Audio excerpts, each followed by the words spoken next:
ჩვენ ხშირად ვამბობთ ხოლმე, რომ ბანდა საქართველოს დე-ფაქტო ხელისუფლება ქართული ოცნებისა ერთმანეთს დაერევა, ბანდის წევრები ერთმანეთს დაერევიან. მაღალ დონეზე, მაღალ ეშელონებშიც მოხდება ეს. გავრცელდა იცით ინფორმაცია იმის თაობაზე, გამავრცელებელი არის პოლიტპატიმარი გივი თარგამაძე. როგორც სცემეს, პირდაპირ მნიშვნელობით სცემეს, ირაკლი ღარიბაშვილი, დინარაძემ, არ მინდა შემეშალოს, კობახიძემ და მესამე ან პაპუაშვილი ან კალაძე. მოკლედ სამმა სცემამ, დინარაძე და კობახიძე რომ არიან იქ ამ სიაში, მცემელთა სიაში, კი ვიცით. რატომ უცემიათ გივი თარგამაძისეული ვერსიით მაინც, ვიდრე ბატონი ღარიბაშვილი არ დაადასტურებს, მანამდე თუნდა რთულია ამაზე საუბარი, მაგრამ რატომ უცემიათ და იმიტომ რომ ამ უკანასკნელს ანუ ღარიბაშვილს შეუგინებია მისამართით, ბიძინა ივანიშვილის მისამართით. რატომ შეუგინებია? რატომ უგინებილწის სიტყვა, რატომ წასცდა? წანაზარდგოშია ოდესღაც ბიძინა ივანიშვილისა, იმიტომ რომ ბატონ ღარიბაშვილს ჰქონია იმედი, მესამე ყაველაშვილია ბოდიში, ესე იგი, კარგად რო ვთქვა, ყაველაშვილი, დინარაძე და კობახიძე. იმიტომ რომ ღარიბაშვილს თურმე წასცდა გინება და უგინებია თუ შეუგინია ბიძინა ივანიშვილის მისამართით მიმართულებით, იმიტომ რომ ჰქონია მოლოდინი, რომ ღარიბაშვილს მას ბიძინა ივანიშვილი პრეზიდენტობის კანდიდატად დაასახელებდა. ხამის დედავატირეო, მაქსიმუმ რა შეიძლებოდა ეთქვა ახლა. ამ კახელკაცრალმაც გინებაგან არ იცის მრავალსართულიანების, მაგრამ ბიძინა ივანიშვილთან მიმართებაში რა სამსართულიან გინებას იკადრებდა ახლა, რაც არ უნდა წყობიდან გამოსულიყო. მაგრამ როგორც იყო თუ რაც იყო, ღარიბაშვილმა შეუკურთხა ივანიშვილს და ამ სამმა ჯეელმა, ყაველაშვილმა, კობახიძემ და დინარაძემ წაუთაქეს თურმე ცვირპირსა თუ თავში და ასეც დასაჯეს და ამითაც არ დაკმაყოფილდნენ უკვე შემდგომ იცით თქვენ რომ დიდი ამბებია ღარიბაშვილთან მიმართებაში არა მხოლოდ პერსონალურად, არამედ მის მიერ აწყობილ მაფიოზურ სქემებსაც დაარტყა კობახიძის ბანდამ და ვის არ იჭერს ან ვის წინააღმდეგ არ ილაშქრებს ან ვის წინააღმდეგ არ აღძრავს სისხლის სამართლის საქმეს, ან ვის არ ანთავისუფლებს. მოკლედ მთელი ეს პირამიდა, ასე ვთქვათ, ან მთელი ეს ვერტიკალი ღარიბაშვილისა ჩამოსაშლელია, მაგრამ ახლა ამაზე არ ვლაპარაკობ, მხოლოდ მე ვლაპარაკობ მათ შორის ქვედა ეშელონებში, აი ქართული ოცნების პროპაგანდისტებში დაწყებულ ერთ ამბებზე, რომლებიც ნელ-ნელა სააშკარაოზე გამოდის და ხან მედიად წოდებულ საშუალებებში წასცდება ხოლმე რომელიმე ერთს მეორეს წინააღმდეგ, მეორის წინააღმდეგ მძიმე სიტყვა, ხან სტატუსს გამოაქვეყნებენ ხოლმე, ხან რაღაცა ხმები, ჭორები, თუ გნებავთ ასე ვიტყვი, გამოაღწევს ხოლმე ქართული ოცნების კულისებიდან, ქართული ოცნების მომხრეთა კულისებიდან, ერთმანეთს ვეღარ იტანენ. იმიტომ. ახლა მე სკროლვისას ჩვენ ხომ სკროლვისას ბევრი თქვენგანი წააწყდა და მეც წავაწყდი და მე გავაზიარე, იმიტომ რომ არ დამვიწყდო და ვინმე პაატა აბულაძის მძიმე სიტყვა გოგა ხაინდრავას. ეს პაატა აბულაძე ვინმე კი არის ერთის მხრივ, მაგრამ მეორე მხრივ არის, არ შემეშალოს, სულ მეშლება ხოლმე, კახა კალაძის დისქმარი. აბულაძის თაობაზე მე თვითონ შევიტყე თუ გავიგე ამ პიროვნების შესახებ ამ ერთი წლის წინ სულ მაქსიმუმ. მე რამდენადაც მახსოვს და სწორად მახსოვს ის მოსკოვშიც ბრძანდებოდა, მოკლედ ერთ-ერთი ბანდიტია. ძალიან მოკლედ რომ ვთქვა. ბანდიტია, მოძველ ბიჭო ელემენტი, მოსკოვში ჩადის, დამტრეული რუსულით რაცხას ლაპარაკობს, საქართველოსა და რუსეთის დაახლოებას ჩალიჩობს, იქ რასაკვირველია ხელის მოთმობაც უნდა, არ ვიცი, 3 იაშიკი შამპანი უნდა ჩამოიტანოს და 2 იაშიკი შამპანიური გააგზავნოს და 2 იაშიკი არაყი უნდა ჩამოიტანოს, ვოდკა უნდა ჩამოიტანოს. მელკი იქნება საბოლოო ჯამში, ანუ წვრილი. ხო, აი 1.50.000 რო მისცე შეიძლება მიხეილ სააკაშვილიც კი აქოს ალბათ ტიპაჟია ესეთი ცეხავიკ ბანდიტურ რაღაცა, რომელიც ბიძინა ივანიშვილს ეტენება, უფრო ზუსტი რო ვიყო ეტენება ცხადია კალაძეს, კალაძის კამანდა, კალაძის სასტავია. მიუხედავად იმისა, რომ ჩემს ხელთ არსებული ინფორმაციით თლად უზრუნველად საკუთარ დას არ აცხოვრებს ბანდიტი კახა კალაძე, მაგრამ მაგრამ მასთან არის ქართული ოცნების შტაბშიც ხშირად არის ამდენადაც ვიცი და კი გითხარით რომ ლაპარაკობს საქართველოს ოცნების საქართველოს დაახლოებაზე რუსეთთან დიპლომატიური ურთიერთობების აღდგენაზე საწყალი და ასე შემდეგ და ასე შემდეგ. არის მეორე ბანდიტი ასევე მოძველ ბიჭო რომელსაც დიდი ხანია ვიცნობთ ჩვენ ან ვიცით მის შესახებ ეს დიდი ხანი უკვე ასე კი ვამბობ მაგრამ აბულაძისაგან განსხვავებით 37 ჯერ 38 ჯერ მეტი ხანია მას ვიცნობთ 80-იანი წლების მიწურულიდან 90-იანი წლების დასაწყისიდან ორჯერ სამჯერ სახელმწიფო თანამდებობაზეც იყო სახელმწიფო მინისტრი იყო შევარდაძის პირობებში სახელმწიფო მინისტრი იყო სააკაშვილის პირობებში ეხმიჩა სააკაშვილო ბენდუქიძემ რომ მოგმართა ერთხელ შე რა გითხარი როგორც სხვასთან იმართებაში მიმართა ბენდუქიძემ მაგრამ შე რა გითხარი ესეთ ტიპებსაც რომ ნიშნავდი ამათმაც ც დაგღუპეს შენ რომ იცოდე ესენი ხომ რუსები იყვნენ იმ თავითვე ვისი კადრი იყო მე კი ვიცი ვინ წარადგინა ვინ გაუწია რეკომენდაცია ამ კაცს რომელსაც ახლა დაგისახელებთ მიხაილ სააკაშვილის კარზე ხო მე კი ვიცი მაგრამ მიშას წინააღმდეგობა რომ არ გაუწევია ესეც ფაქტია მოკლედ ამ კაცს ვისაც ვლაპარაკობ ქვია ბანდიტი გოგა ხაინდრავა ამ გოგა ხაინდრავას ყოველი 10 ბლოგიდან 7 ჯერ ვახსენებ რას გადავეკიდე მეორე მხრივ მაგრამ აქტიური კაცია ეს გოგა ხაინდრავა და თავისი ძველბიჭური მანერებით მეტწილად პოზიტივიზე კაჩაობს და რაღაც სისულელებს აბრეხვებს ხოლმე მის წინააღმდეგ კამპანიებიც აგორდება ხოლმე ხანდახან ასე მაგალითად აუგორეს ამ 2-3 დღის წინ კამპანია ამგვარი გაუხსენეს რომ დიდი თაიგულით მივიდა სალომე ზურაბიშვილი რომ აირჩიეს 2018 წელს და მიულოცა პრეზიდენტ არჩევა სალომე ზურაბიშვილს. მანამდე ეს დღეს ანტიდასავლელი და სულ ანტიდასავლელი კაცი, სულ პრორუსი კაცი და სულ ბანდიტი კაცი ესეთი ვიდეოს გავრცელეს რომ აქებდა ამერიკის შეერთებული შტატების ყოფილ ელჩს საქართველოში ხალხო კელი დეგნანს. კიდე მესამე რაღაც კარგ ტკბილ სიტყვებს ამბობდა მესამე საჯარო პირზეც, მაგრამ აღარ მახსოვს სიმართლე გითხრათ. აი ეს პატა აბულაძე ფრიად აღშფოთებულია იმით, რომ გოგა ხაინდრავა ჯერაც დაახლოებული არის სამეფო კარზე, ივანიშვილთან ქართულ ოცნებასთან. და ასე შემდეგ და რომელიღაც მედია საშუალებას ოღონდ ეხა ხოსოკოები ვრალდება ეს ონლაინ მედია საშუალებები, ამიტომ ლოგოთიც კი ვერ ვცნობ სიმართლე გითხრათ მე რომელიმე მათგანს ამ რომელიმე მათგანს პატა აბულაძემ არ ვიცი ეს რა მედია საშუალება მისცა ასეთი კომენტარი. გოდიში რატომ არ არის ხმა აუძიოთ ხმას გოდიში გოგა ხაინდრავა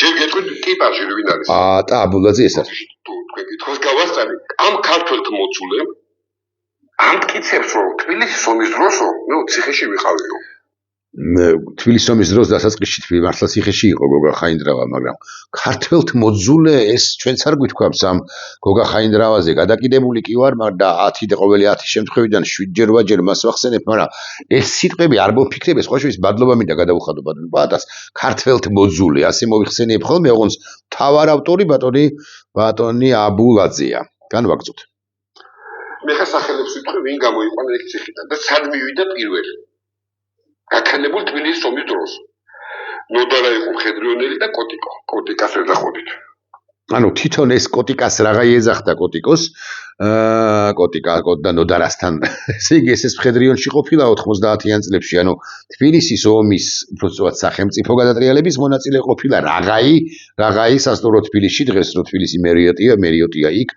ჭანტურიას ქუჩის კუთხეში აქამდე ამ ქუჩას ერქვა ჭანტურიას ქუჩას არ მახსოვს სულ მახსოვს ხოლმე და ეხლა არ მახსოვს გავიხსენებ კოტიკას ეძახოდით ჯორჯიაშვილის ქუჩას რომ გამოიყვანეს მივიდა თბილისის ომში იქ სასტუმროში თბილისის სასტუმრო იყო მაგას მაგის მერე ავტომატით როგორც საჭირო სამხედრო ფორმა რა მე თუჩი გამოიცვალა მაგის მერე სამეგრელოს ეგზეკუციაში მოიყვო მონაწილეობა სამეგრელოს ეგზეკუცია ყოფილა ჯაბა იოსელიანის და ბანდიტების მხედრიონის ბანდიტების მარში და მართლაც ეგზეკუცია იყო რასაკვირველია, მაგრამ პატა აბულაძე რო ამბობს ამას და გოგა ხაინდრავასაც რო აბრალებს ამ ყველაფერს, როგორც სამართლიანად აბრალებს, იმიტომ გოგა ხაინდრავა იმ სამეგრელოს ეგზეკუციაში რასაკვირველია მონაწილეობდა, თუმცა მარტო არ იყო და პატა აბულაძეს ეჭვმა კი იყო და არა მხოლოდ პატა აბულაძე, არამედ ქართული ოცნების დღევანდელი შემადგენლობის ან მომხრეების, მოდი მაინც ესე ვიტყვი, საკმაოდ მნიშვნელოვანი ნაწილი სამეგრელოს ეგზეკუციაში მონაწილეობდა, ოღონდ პატა აბულაძე იმათ არ ახსენებს, რატომღაც გოგა ხაინდრავას გადაეკიდა ეს მოძველ ბიჭო ელემენტი. იქ სკოლა იყო თუ ინტერნატი იყო თუ საშუალო სკოლა დაძუსტებით არ ვიცი, მაგრამ იქ მაგ მამაძახლმა მაშინ იყო ნარკოტიკი ხახაჩო, ეხლა რო არის ჰეროინი. ხახაჩოს გაიკეთა, მაგრამ უანგიდრებოდ რაღაცა ის არ ვიცი ზუსტად რა. მოკლედ გახდა აიცა ვერ გაი გოგა იჩხირავდა არა ანუ პატას ვეკითხები. იჩხირავდა, ნახევარ თბილზე მეტი იჩხირავდა, მაგრამ გოგა იჩხირავდა? აქამდე რო არ ვიცოდით. რაღაცა. არა ვიცოდით. ვინც მანდ მონაწილეობას იღებდა, ისინი მე ჩემ ბატალიონში იყვნენ. ამას ბატალიონიც ქონია ხალხ აქ ქვეყანაში ვიყავით. და კიდევ ვიცი ეგა. ზუსტად ვიცი და მითო. даже ხაკის ბუშლატა ეცვალ. აი ეს ხაკის ბუშლატა ალბათ იქიდან აქვს. აი მე დეტალებს ვიცი რა. ასე რომ ესეთი თუ მაგან თითი ცხოვრება გაიარა ისე, რომ საცა მივიდა იქ ყველა ქართველი კაცის სიტყვი დაიყვარა. ვეკითხები ხელისუფლებას მეტი გამправებელი ვერ ნახეთ. აი, აქ მივედით საკვანძო კითხვამდე. კალაძის დისკმარი ეკითხება კალაძეს, რომელიც ფორმალურად ხელისუფლებაშია, მეტი გამправებელი ვერ ნახეთო, ცხადია კალაძეს არ ეკითხება, ცხადია უფრო კობახიძის გუნდისაკენ აქვს აქცენტები და მე გეტყვით რატომაც. იმიტომ რომ ხვალ იქნება თუ ზეგ არჩეულ մեր დედაქალაქის არჩეულ მერს კახი კალაძეს ერხევა და ერხევა ბატონებო, იმიტომ რომ ჩემს ხელთ და არა მხოლოდ ჩემს ხელთ არსებული ინფორმაციით კახა კალაძეს საკმაოდ დიდი ფული აქვს ჩასატანი ოფშაქში და აბულაძემ ეს ყველაფერი შესანიშნავად უცხის. აბულაძე მიცის რომ კაცს ანუ კახა კალაძეს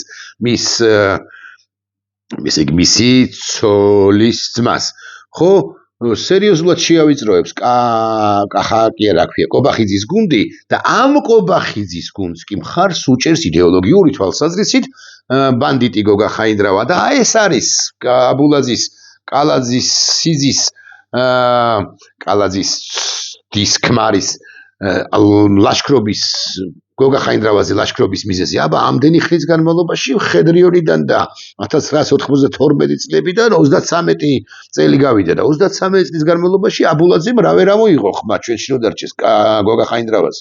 მაგრამ ახლა რატომ მოინდომა მაინც და მაინც? იმიტომ რომ ვეღარ ძოვენ ერთად და ვეღარ ძოვენ, იმიტომ რომ მის ცოლის ძმას კარმუშკაზე რო ხავს, ოღონდ ის არასრულ კარმუშკაზე, იმას ერხევა და ამას ერხევა შესაბამისად. ეს არის სრული სიმართლე, ახლა განვაგრძო. ისე როგორ გაგიჩნდა, რომ ქართველი მოძულეს უხდით ფულს, ყოფილი ლიბერალი. კადრები კიდო გაიგე. ლიბერალი ყოფილა. ლიბერასტი. ელი და ევროკავშირზე ისე იმართებოდა, ორგაზმი იმართებოდა. გოგა ხაინდრავას. უკეთით არ დარბოდა, ხო, ჩვენებიანეთ უკეთით, კაცო, გადამ ესეთი კამილიონი მე შემთხვევაში არ მინახია. მე ხელისუფლებაში მიყვის ბიჭო, სხვა ვერ ნახეთ ხალხო. სხვა დამტკი იცით რომ ტიპი, თელი ცხოვრება არის ნეგატივი, არასდროს დაგებითი ტიპი არ ყოფილა, არასდროს, თუნდაც იქ თავის ახლობელს რო ეჭდა. თუნდაც იქ აი ლევანა ცხონებული ლევანი ჩემი ახლობელი. პრეზიდენტის კანდიდატი რო იყო, ეს უკვე ჩემი თვალით ნახე, კაცო. აი ხო მიდიოდა შულპინი კაცო. გეჩი ხაზე ლევანზე ლაპარაკობს გაჩიჩილაძეზე ეხლა მივხვდი. ლეცხონებული ლევანიო, გაჩიჩილაძე გვარს არ ახსენებს. იქო შხლიპინ ხო ეს ნარი პირველ გავიგე. შხლიპინი მიდიოდაო, სად მიდიოდა შხლიპინი. ანუ იჩხირავდა გოგა, ესეთი კითხვა მაქვს. ოღონდ ეხლა ადრესატებს დავასახელებ. ვინც იყო იქ თავის დროზე? იჩხირავდა გოგა ხაინდრავა თუ არა? იმ დაიცავი საქართველოს ფორმატში რომ შეკრებები იყო ხოლმე. რომელსაც ამ შეხვედრებს უკვე შემდგომ პერიოდში ესწრებოდნენ მომავალი მინისტრები ბიზნე ივანიშვილის ხელისუფლების პირობებში.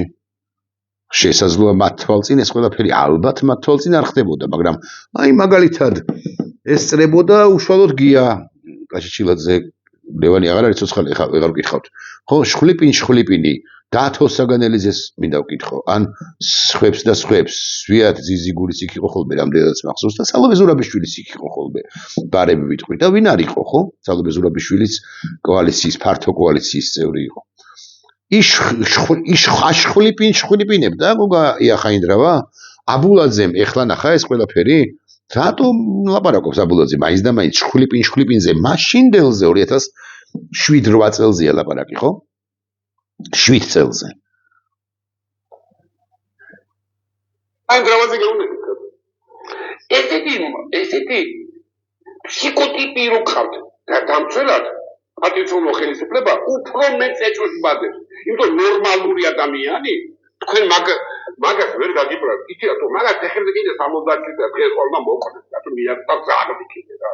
ეგ ყველა მე არ მithქვამს გოგა ხაინდრავას მეუბნები ახლა, მე არ მithქვამს შენზე მიაკვდა ძაღლი მეთქი ამას ეხა მე-19 საუკუნე რო იყოს გამოიწევდა კაცი დუელში შენს ადგილას, მაგრამ ეხა დუელი სხვაგვარი შეიძლება შედგეს. შალვას თხოვე რამიშვილს და ეს ძველ ბიჭური ბაზარ ვაგზალი შეიტანეთ შალვა რამიშვილის ხალხის ძალის რა ქვია ტელევიზიას პოსტივის სტუდიაში პატა აბულაძეს დემოკრატია ჩვენთან ხო გინდათ რომ დემოკრატია იყოს ხო ამბობთ რომ დემოკრატია შეიტანეთ სტუდიაში და იქ გამართეთ დუელი შენ გოგა ხაინდრავას მიმართავ და აი ამ ბანდიტმა კალაძისა რომელმაც დაგარტყა ისე როგორც ესეთი უკადრებელი სიტყვებით არც ერთ ჩვენგანს არ გაულანძღი ხარ ძალიან კარგად ვიცით საბოლოო ჯამში 80-იანი წლების მიწურული და როგორ დააცუნსულებდი კასეტებს მათ შორის ცნობილი სასამართლოსი ზურაბ ჭავჭავაძე ზვიად გამსახურდია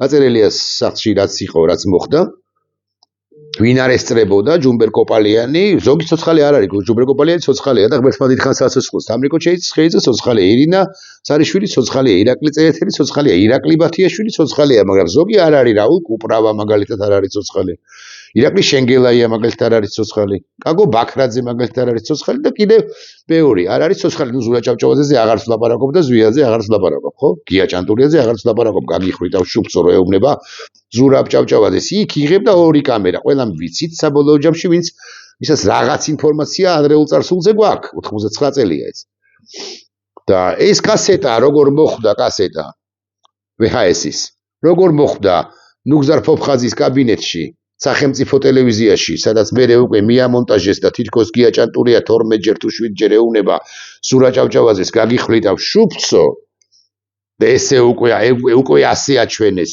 საზოგადოებას ეს კასეტა ამ რაკურსით გადაღებული კადრები კადრებს ვინ იღებდა გოგა ხაინდრავა და ეხლა შენ ხომ ესეთი ხარ ხო მე არ მიკადრებ ჩვენ არ გვიკადრებია ამ სიტყვების წარმოთქვა გამოიძახე ეს აბულაძე რამიშვილს დაურეკე რამიშვილმა შეგათრიონ ორივე სტუდიაში დასხედით ეს რამიშვილი იყოს მოდერატორ ფასილიტატორი და იბაზრეთ და ჩვენ ბევრს ვიცინებთ ოღონდ ამ ბანდიტისა და მეორე ბანდიტის ვერბალური დუელი თუ შედგება ძალიან კარგი იქნება პატა აბულაძესაც მიმართავ საბოლოო ჯამში ამ კაცს რომელმაც აზე არ არის რომელიც აზე არ არის არაფრის რო ელაპარაკე მაგარი ალბათობით აზე არ არის წადი და ელაპარაკე იქ ამათივე ტელევიზიაში თუ მაგარი ხარ ოღონდ მაგარი არა ხარ ეხლა მე კიდე დამრჩა ერთი წუთი დაახლოებით ნახავთ თუ არ ნახავთ არ ვიცი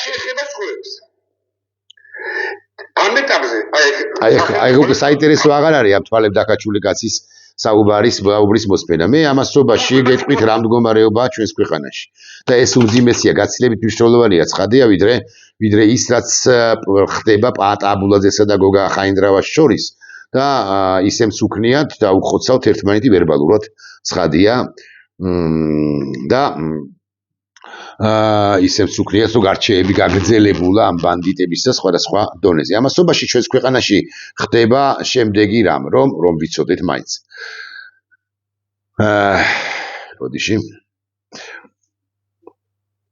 ბოდიში, ეხლავე კარგად ჩავხედავ და გაჩვენებ გეტყვით ზუსტად რაც ხდება.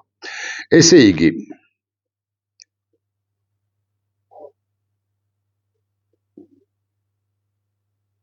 ბარემ გეტყვით, კი ბოდიშებთ. ხო, ნუ ეს თავდასხმა რო არის და თავს რო ესხმიან ევროკავშირს და ასე შემდეგ, ეს ვიცით. ევროკავშირის წევრი სახელმწიფოების ელჩებმა უვიზო რეჟიმის შეჩერების მექანიზმის გამარტივებას დაუჭირეს მხარი. უვიზო, კარგად მინდა გადამარცხდეს წარმოთქვა. ევროკავშირის სახელმწიფოების ელჩებმა უვიზო რეჟიმის შეჩერების მექანიზმის გამარტივებას დაუჭირეს მხარი. დაგამშვიდებთ, რომ არ ეხება მარტო საქართველოს, ანუ საქართველოს კონტექსტში კი უნდა წაიკითხოთ ეს, მაგრამ სხვა ქვეყნებსაც ეხება. საუბარია ახალ წესებზე, რომლის თანახმადაც მესამე ქვეყნების, ანუ ჩვენ მესამე ქვეყანა ვართ, მოქალაქეებისათვის ვიზა ლიბერალიზაციის შეჩერების პროცესი მარტივდება. იქ აქამდე იყო 4 მექანიზმი, ნუ არ ჩამომასახელებინებთ ახლა, რის გამოც შეიძლებოდა გაჩერებულიყო ვიზო რეჟიმი, თუმცა ამის პრეცედენტი პრაქტიკულად არ დაფიქსირებულა. ახლა კიდევ უფრო მარტივდება ეს ემატება და მარტივდება მექანიზმი. გამარტივებული მექანიზმის ძალაში შესვლა დეკემბრის თვის ბოლოდან თვიდანაა მოსალოდნელი. მანამდე 17 ნოემბერს დაგეგმილია საკითხზე კენჭისყრა ზოგად საქმეთა საბჭოში, ეს რომ ვიცოდეთ მაინც. უკვე შემდგომ დეკემბერში ევროპული საბჭო შეიკრიბება და საქართველოსთან მიმართებაში კი არა, მაღალი ალბათობით, არამედ ზოგადად ვინც ევროკავშირში, შენგენის წევრ სახელმწიფოებში უვიზო რეჟიმით სარგებლობს, მათ შორის კოცები, ჩვენ სინამდვილეში კოცი ამომრჩევლები, გამარტივებს შეჩერების მექანიზმს. ეხლა დაგამშვიდებთ, მოდი ასე ვიტყვი, გავრისკავ და დაგამშვიდებთ. პროცენტული მაჩვენებელი როგორ გითხრათ, მაგრამ 80% ეს ჩვენ არ შეგვეხება. ანუ გამარტივება უვიზოს შეჩერებისა კი მოხდება მექანიზმების გამარტივება, მაგრამ უვიზოს 80%-ით ჩვენ არ შეგვიჩერებენ, ჩვენ როგორც ქვეყანას, ჩვენ როგორც საზოგადოებას. მიუხედავად იმისა, რომ ამის მოლოდინი არის და საკმაოდ კვალიფიციური პირები, თუ გნებავთ, ჩავხედავთ ამ თუ აქვს დაწერილი ასე მაგალითად გოგოლაშვილ კახას, აი მე სამი ახალი პოსტი აქვს, რომელიც მე გამომრჩენია, ჩავხედავთ ბატონი კახას, თქვენთან ერთად ნახავ ამას. ხო, არაფერი ბატონ კახას ამასთან დაკავშირებით, როგორც მე ვხვდები, არ აქვს დაწერილი, დაწერს მაღალი ალბათობით. მაღალი ალბათობით ჩვენთან მიმართებაში ეს არ მოხდება, რომ ვიცოდეთ. და ჩვენთან მოხდება ტარგეტირებული სანქციები აბულაძეებზე, ხაინდრავებზე, კალაძეებზე, პახიძეებზე, სხვებზე და სხვებზე. მაგრამ ესეც კი რომ გამარტივებული მექანიზმები ამოქმედდება უვიზო რეჟიმის შეჩერებისა, ესეც კი ჩვენთვის ძალიან ცუდია, იმიტომ რომ თუ ასე გაგრძელდა, ევროპული საბჭო შეიძლება შეიკრიბოს ძალიან მოულოდნელადაც მომავალი წლის გაზაფხულზევე, თებერვალში, მარტში და უკვე იქ მიიღოს გადაწყვეტილება საქართველოს მოქალაქეებისათვის უვიზო რეჟიმის შეჩერების თაობაზე, იმიტომ კი არა, იმ შემთხვევაში თუ ტარგეტირებული სანქციები და საწესებელი და დაწესებული დეკემბერში, მათ შორის უვიზო მიმოსვლის კუთხით საქართველოს დე-ფაქტო ხელისუფლების წარმომადგენლებზე და უფრო ფართო სპექტრზე, დაახლოებით 500-600 კაცზე იქნება ლაპარაკი, შესაძლოა 1000-ზეც. ეს ტარგეტირებული სანქციები თუ არ იმუშავებს და ქართული რუსული ოცნება, ისევ გააგრძელებს ამ ბანდიტიზმს, რა ბანდიტიზმსაც ის ჩადის ქართული სახელმწიფოს წინააღმდეგ. ამიტომ მე კი გავაბახვილე ყურადღება ვინმე აბულაძეზე, მანდაუშკაზე და ხაინდრავა მანდაუშკაზე, ასევე მათ ორი მანდაუშკის დაპირისპირებაზე და მოუწოდე ერთსაც და მეორესაც, რომ შევიდნენ მესამე მანდაუშკა შალვა რამიშვილის კანტორაში და იქ ერთმანეთთან იჩხუბონ თუ იკამათონ თემაზე, ვინ უფრო მეტი ბანდიტია და ვინ ნაკლები ბანდიტია და ასე შემდეგ, ამასთან ძველბიჭურად იკამათონ, მაგრამ გაცილებით მნიშვნელოვანი ამბავი არის ის, რომ ჩვენ მოცემულ ეტაპზე, აი ერთი თვეა დარჩენილი დაახლოებით ევროპული საბჭოს შეხვედრამდე, შეკრებამდე, ჩვენ მაღალი ალბათობით საზოგადოება გადავრჩებით, მაგრამ ეს არ ნიშნავს ხაზგასმით მინდა ვთქვა, რომ ჩვენ გადავრჩებით სამუდამოდ მარტი იქნება თუ თებერვალი თუ აპრილი, თუ კიდევ ერთხელ და აუცილებლად შეიკრიბება ევროპული საბჭო, კიდევ ერთხელ რო შეიკრიბება ევროპული საბჭო და გადახედავს მათ შორის საქართველოს იკითხავს, ის რაც მივიღე მე დეკემბერში უვიზო რეჟიმის გამარტივებული შეჩერების მექანიზმები მეთქი, ეს მექანიზმებიო, ხომ არა ამოქმედოთ საქართველოსთან მიმართებაშიო და მაღალი ალბათობით, ან გარკვეულზე მაღალი ალბათობით უკვე მარტში დაგვერხება და ესე მარტში თუ არ დაგვერხება, მერე სექტემბერში თუ არ დაგვერხება, უკვე მომავალ წლის დეკემბერში. მანამ სანამ ქართული ოცნება არის ხელისუფლებაში, მანამდე ჩვენ პირდაპირ მნიშვნელობით ვზივართ ბომბზე. ახლა ერთი ლექსი, რაღაცა ბომბი ვახსენე, რაღაცა ცეცხლი ვახსენე, ცეცხლი და ნავთი ოლიგარქიას და ასე შემდეგ, მაგრამ ერთი ლექსის ფრაგმენტი თქვენის ნებართვით და მე წავიკითხავთ ზეპირად. კი მახსოვს, მაგრამ რო არ შემეშალოს, ისი. ოდიში. რატომ თბილისი ეხლავე. ქალაქზე ნელმა ალმა იფეთქა, სახლებზე ადის ფერადი ბოლი და კიბეებზე ვინი ეტკა დაფენილია დაფრის ფოთოლი ჩნდება სინათლის ჩქარი, კაფები გზებზე ქარივით მოკარავანე დაიმართნენ ვით ჟირაფები მთა არსენალის და მთა სავანე ეს შეღამება ნათელს დამათობს, მტკვარიც დაანთებს ნათელ ხარებას, ათოვს ხიდებს და ათოვს მადათოვს, ათოვს ზმანებებს და მწუხარებას და მე სიზმრები, შენ ვისაც ქრება, ქევისაც ქერა, სამოსიგ მოსავს სნეულ ოცნებით და არ მშორდება თბილისის ცქერა, სავსე ქართული პატიოსნებით შემდეგ არა არსად ახალი, საოკეანე მთვარე ნაფოტი თბილისი ჩემთვის არის მაღალი, გილიოტინა და ეშაფოტი ნერონის ცეცხლზე იფიქრო კაცმა ახალი გწვავდეს მზე უვედრები და განიცადო ასეთი ჯვარცმა უბედურება, რღვევა, ცხედრები და ხავსებული კარებით